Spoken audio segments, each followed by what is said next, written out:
The FIBA 3-on-3 World Tour continues to the shores of Lake Geneva, to the sporting capital of the world. We're in Lausanne, Switzerland for the 5th stop of the World Tour. Coming up, we follow the fortunes of last year's World Tour winners. Can gravity be defied by the world's shortest dunker? We chart the rise of European players in 3-on-3, and it's close-fought action all the way to the Lausanne Masters final.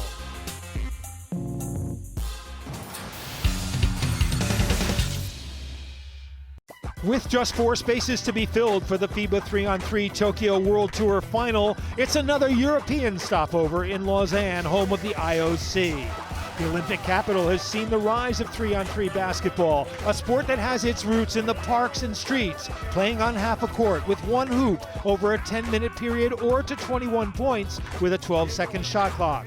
It's fun, it's urban, with plenty of chances to strut your stuff and spin those platters in front of packed crowds. Street and sport combined for FIBA 3-on-3 basketball.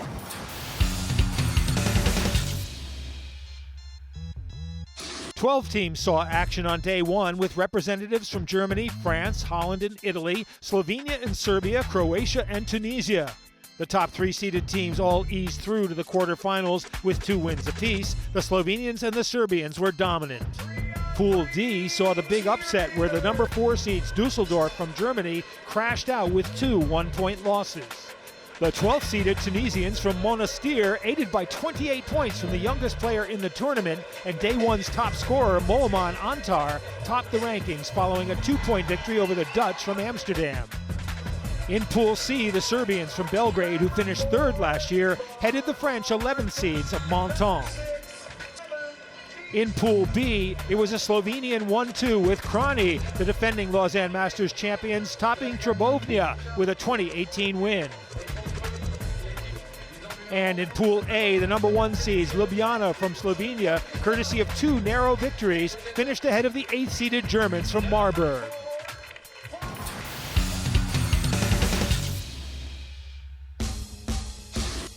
Despite having won the Tour Series final in 2013 as Brezovica, top-seeded Ljubljana have struggled with their form this year, qualifying for the Lausanne Masters just days ago by winning the Challenger event in Copenhagen.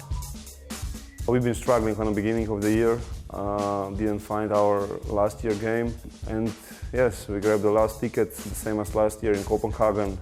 I think chemistry was a little bit off. We had enough of each other. So we, pretty much I think we had in our mind now we are the world champs, everybody want to move out of our way, but it doesn't work this. Everybody play even tougher against us, everybody want to beat us. We didn't win anything so far except Copenhagen. Having topped Pool A, however, the number 1 seeds are determined to repeat as World Tour champions. We practice a lot, I practice a lot, the other guys they've been practicing every day. We did lift weighting. We even played together more than we did last year. If you do it 1 year and the next year you are off the map, everybody can say it was a luck, you just have a good day or something, good schedule. But, to defend the title, then, you put yourself on the map for a long time. They can say those guys did back-to-back title, they are the best, so no doubt about that.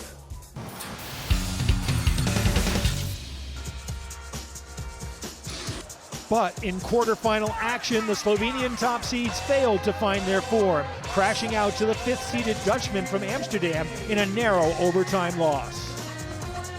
The number 3 seeds Belgrade were also upset in overtime by the Slovenian 7th seeds from Trebovnia, 17-15. Gasper Obnik top scored with 6 points, including the winning 2-pointer. We knew that we were down physically, we knew that we were down also mentally, so we needed some extra boost to get us to the next round, so these amazing shots happened, and luckily we won. Number 2 seeds Krani scored a 3-point victory as they eased past the Frenchman from Menton, 17-14. Mensud Julovic top scoring with 7 points.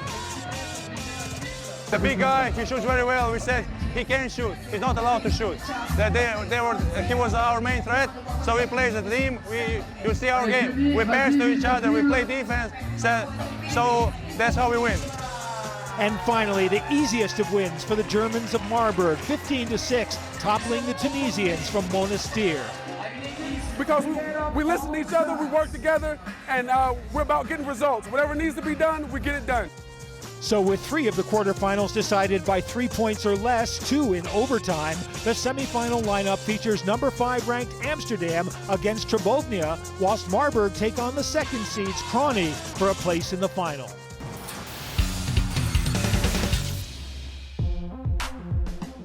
The slam dunk contest always draws a crowd, especially when you have the shortest pro dunker in the world, Porter Mayberry, who started his career at a relatively old age. I couldn't dunk until I was 19, so after high school, which is kind of crazy for some people to believe, but one of the guys actually recorded it and put it on YouTube, and I'm here now, man, just traveling the world, showing people my skills. I was working in a factory lifting car rims all day, and I was moving furniture off trucks, and then it was like I got a call to go to California. The dunking stuff took off. I actually got into a commercial with LeBron James, and from there, it just took off like crazy, man. I can't believe it that I'm like here in Switzerland. You know, I'm traveling Europe, different countries every week, so it's all a blessing. In the final, the dunkers have 3 attempts to ram their jam, which is marked out of 10 by 3 judges. The best aggregate score from 2 dunks wins. Porter was in spectacular form, using props from around the arena, and he had no trouble in beating Prague slam dunk winner Just Fly Darlington. The crowd is loving this.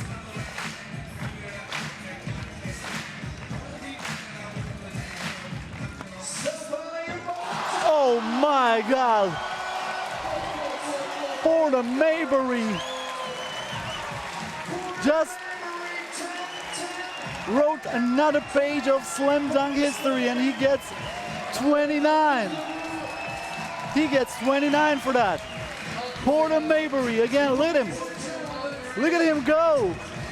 I mean, how high can you jump? The world's shortest slam dunker, Porter Mayberry, with his winner's check.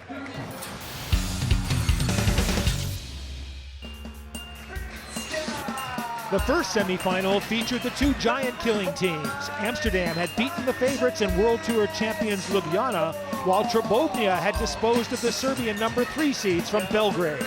As we join the action, Amsterdam in white are trailing by 3 with more than 3 minutes on the clock. And a 2-pointer again, the third for Gasper Avnik, who is on fire during this semifinal.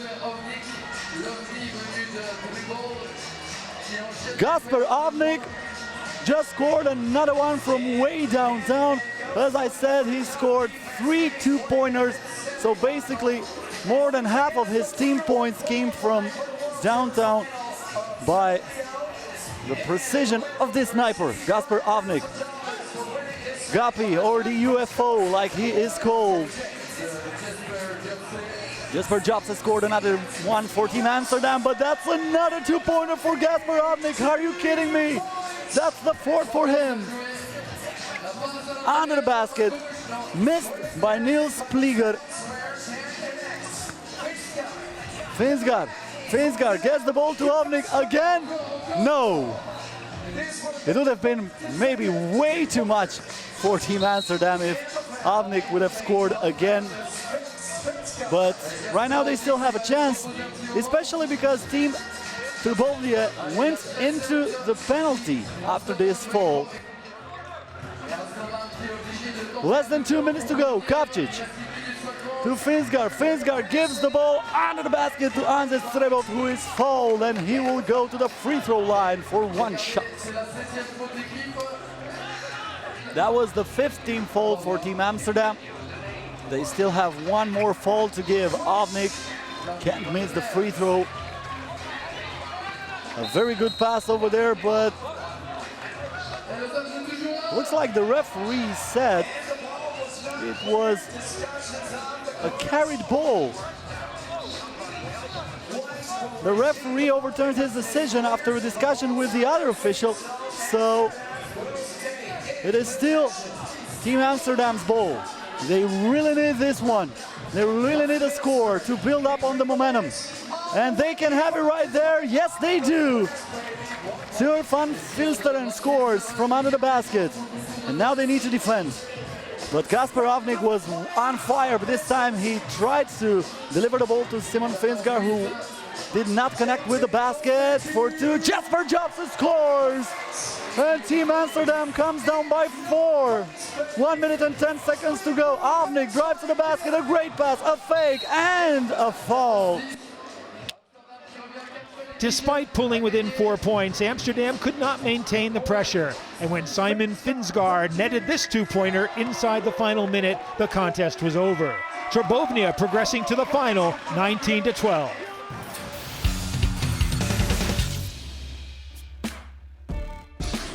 With the rise of 3-on-3 basketball within Europe, homegrown stars such as Germany's Mark Ross are the future of the sport. Now the world's number 33 player, he explains how he rose from the grassroots.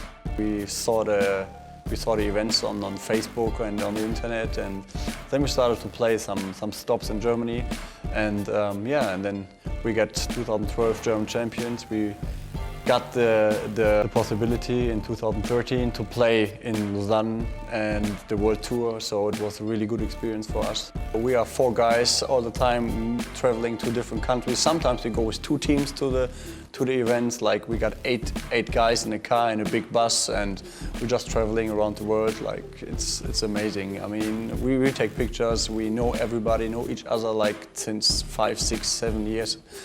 We played in the youth together, and so it's fun. It's always fun. 3-on-3 is much harder, it's much faster, but I mean, if you play through the year and you stay healthy, it's no problem. So you can play 3-on-3 really good, and you'll stay strong. I mean, I really like the quickness. You can do whatever you want to in the game, but you have to play smart as well.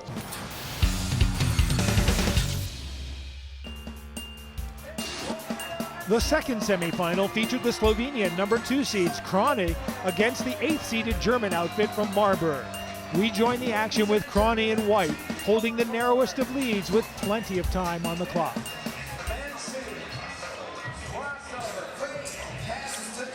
Erzen under the basket, he scores. Erzen back to Zoiber, the player who's usually his opponent when he's on defense. That's Dave Baum, and another shot clock violation. How many are there?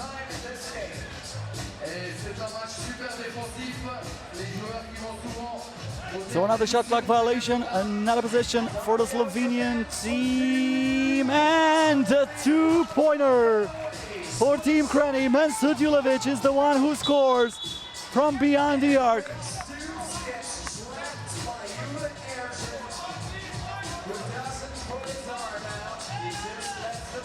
And it will be Team Krone ball again.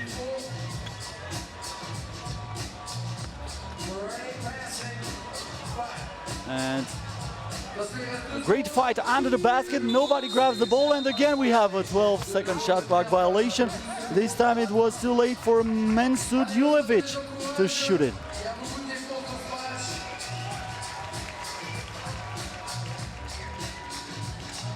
Dave Baum for Phil Godfrey, he wants the double. With the rebound is Jure Erzen. Erzen again. The ball comes to Dario Krejci. Krejci with the fake, with the shot.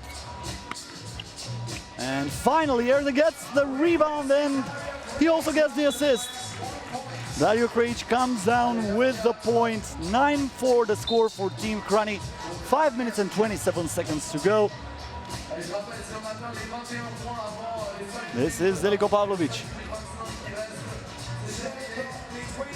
Pavlovic, a great pass by Zeljko Pavlovic, but Dave Baum, his fault. And even though Dario Krejci is arguing with the referee, Dave Baum will have one free throw. That was the 13th foul for Team Krone, so they still have 3 more to give. Team Marburg still have 4 fouls to give until they get into the penalty.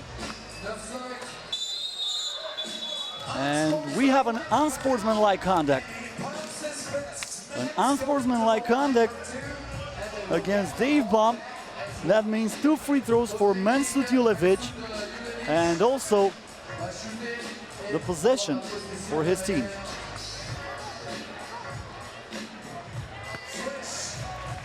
No problem for Mensut Julevic. Very hard to stop those guys. Very hard. Team Krani, the biggest team on the event. They average 102 kilograms as a team. And they won the World Tour Lausanne Masters, beating Lecco in the pool stage and Ljubljana in the final last year. So they really know how to do it here in Lausanne. Krani knew how to do it too. They showed how they won the title a year ago, stretching their lead with the inevitable end in sight. Julevic stops the dribble, gives the pass. It was not an assist because Jure Erzen missed from out of the basket, but it can be a 2-pointer, and it is Dario Krajic. And Team Krani needs just 1 more point to go to the final. If you get by 21, then the game stops and you are the winner. Oh, what a pass over there by the same Jure Erzen, and Mehmet Julevic is fouled. This is the 16th foul for Marburg, who gets into the penalty. So as I said, just 1 point needed for this Team Krani to go to the final. And here it is. Jure Erzen scores, and Team Krani with a final score of 21-9 qualifies for the final 3-on-3 World Tour tournament in Tokyo, and they will have the chance to play for a $10,000 check.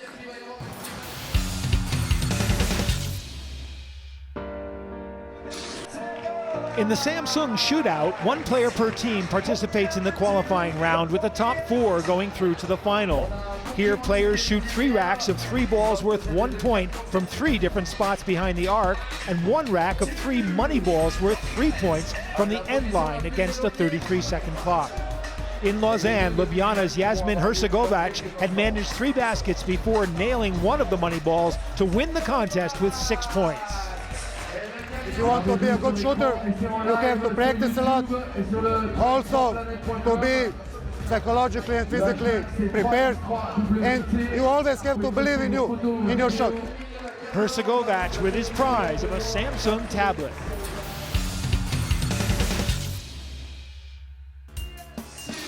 The final of the Lausanne Masters featured a matchup of Slovenian teams. The number 2 seeds Krani taking on the 7th-seeded Trbovlja. The Krani lineup is led by Jure Erzen with 29 points so far, alongside the world number 16 in Mensut Julevic. Dario Krajic with 10 points from the knockout matches, and Boris Yersin complete the defending champions team sheet. Heading up the team from Trbovlja is leading point scorer Gasper Ovnik, alongside former world number 1 player Simon Finsgar. Anze Srebot, together with Adin Kavcic, complete the lineup. We join the final at the start. And the big final is underway, with the Trbovlja team scoring the first 2 points by Gasper Ovnik. He started where he finished in the last game. He was on fire in the semifinals, and he started with a 2-point basket. Here's a mid-range jumper for Jure Erzen, missed, and this is Simon Finsgar. Finsgar gives the ball to Adin Kavcic. Kavcic again for Ovnik. Ovnik again, not this time, but with the offensive rebound comes Anze Srebov.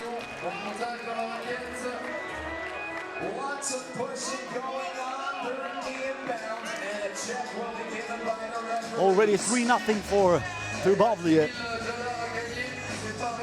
It'll be an upset if Team Trbovlja would win this game, but we are far from over. We just started right here. A 2-pointer missed and another shot missed by Dario Krajic, but finally, here comes the first basket for the Krani team. Jure Erzen is the one who scored from under the basket. 9 minutes to go. Simon Finsgaard with the ball. Gaspar Ovnik. Ovnik, and he is fouled.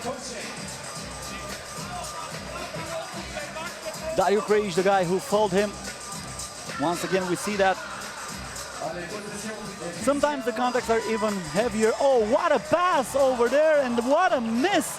Gaspar Ovnik with a great pass, but Anzer Srebov wasn't able to finish from way under the basket, and he is punished right away. Jure Erzen scores, and we have a 1-point game right away.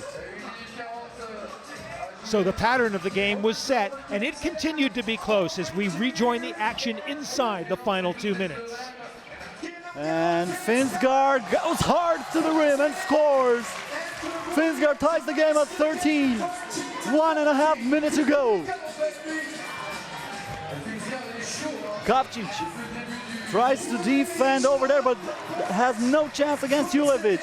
Julevic puts it in, and now we have Simon Finsgaard with the ball. Finsgaard gives it up to Anze Srebov. Srebov under the basket, he scores!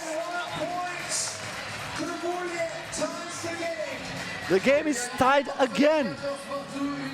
This is Krejci. Oh, it was so easy for Mensud Julevic. 52 seconds to go. Finsgaard. Gavnik with a fake. 3 seconds on the shot clock. Finsgaard has to shoot it. He touches the rim, and on the rebound is Anze Srebov, but the referees are saying a foul against number 5 from Team Cranny. That's Dario Krejci. Finsgaard goes hard to the hole, and he makes it. Tied at 15, 33 seconds to go. Julevic with a spin. Julevic fakes, shot, misses. Finsgaard tries to rebound. Finally, the ball is grabbed by Anze Srebov. Srebov give it up to Gaspar Ovnik. 7 seconds to go, a 9 seconds differential between the shot clock and the game clock. And Gavnik goes hard to the hole, but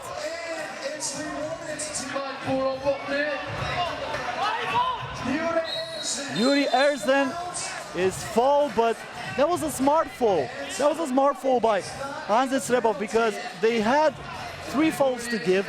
Basically, you're not letting Erzen to shoot, and you're forcing them to start again with Dario Krejci. Krejci for the tournament! And we're going to overtime again. The first team who scores 2 points wins the game. It doesn't matter if those 2 points come from beyond the arc or from 2 basket made. Julevic with the ball. Gavnik in front of him will defend him. Gives it up for Krejci. Krejci with a crossover. Krejci gives it to Erzen. Erzen under the basket. He is blocked, but he gets his own rebound and he scores. Gavnik. Will he look for a 2-pointer? Probably yes. Gavnik, no, he drives to the basket. Gavnik tried an impossible shot. He's now fighting with the referee, but they have to defend. This is Krejci for the tournament. He misses the shot. But they did not need a 2-pointer, and I think this is what Mensud Julevic is telling him. They did not need a 2-pointer to win this tournament. Ladies and gentlemen, 16-15 in the final between Grant and California. Here we go. Finsgaard for the win. He's got it! Simon Finsgaard gives Termaglia the tournament. Team Cranny failed to defend their Lausanne Masters title, but they and Termaglia advanced to the Tokyo Showdown. At 5, dunk contest finalist Sjoerd van Vlisteren with this high-flying follow-up jam against Monastir. Number 4 is Farid Sadek, who crosses over his defender and finishes at the rim with a little English. At 3, Cranny's big man, Jure Erzen, dishes out the sweet, no-look, backdoor pass to Mensud Julevic for the easy finish. At number 2, Birdman showed us why he will be missed in Tokyo with a great spin move and tomahawk jam against Amsterdam. And the number 1 play belongs to Simon Finskar with this classy spin move and amazing circus shot in traffic with the foul. So Team Ljubljana will not get a chance to defend their title in Tokyo, but Kranja and Trebovlja advance. Next up, we jet to Brazil for the South American stopover of the FIBA 3-on-3 World Tour.